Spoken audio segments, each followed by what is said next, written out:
This is one of the, if not the most important policy decisions that Austinites will be deciding on this generation.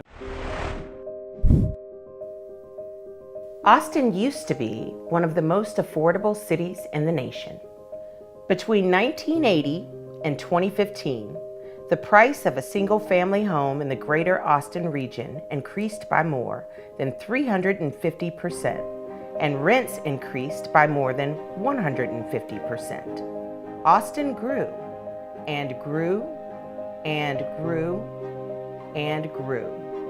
Between 1980 and 2015, the population in greater Austin grew by almost 241%. However, the city's housing didn't grow nearly as fast as its population.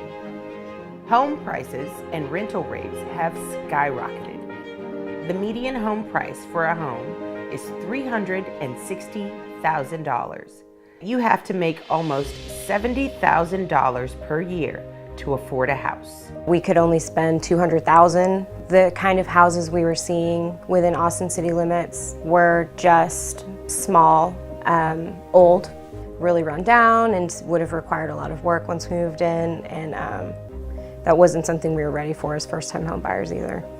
A one-bedroom apartment now rents for an average of $1,150 per month.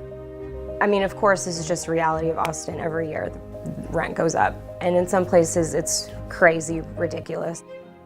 Many low and middle-income families can no longer afford to live in the city, flocking to far-flung suburbs where housing is more affordable, but long commutes into Austin are the norm.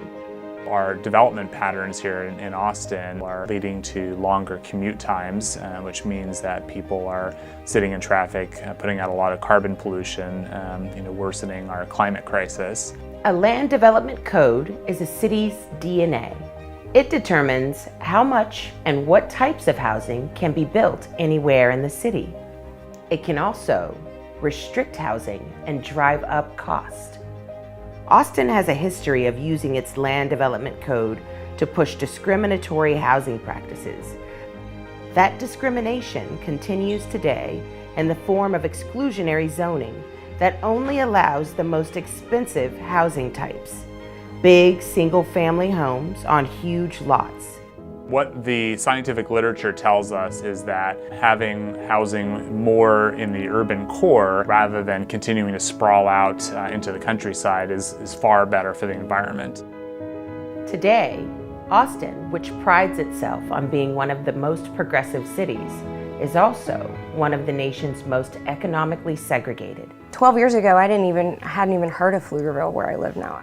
It is frustrating to live so far away from work, and you have to spend almost 2 hours of your day, every day, just getting to and from work. It's a quality of life issue some days, really. It takes a toll on you. Our current land development code benefits rich homeowners at the expense of renters by keeping home prices artificially high. By diversifying our neighborhoods and allowing different housing types, including duplexes and garage apartments and tiny homes, all things that aren't allowed under the current code in many neighborhoods. Those kinds of things aren't possible without more compact development, by allowing that variety of housing stock. We can fix this right now.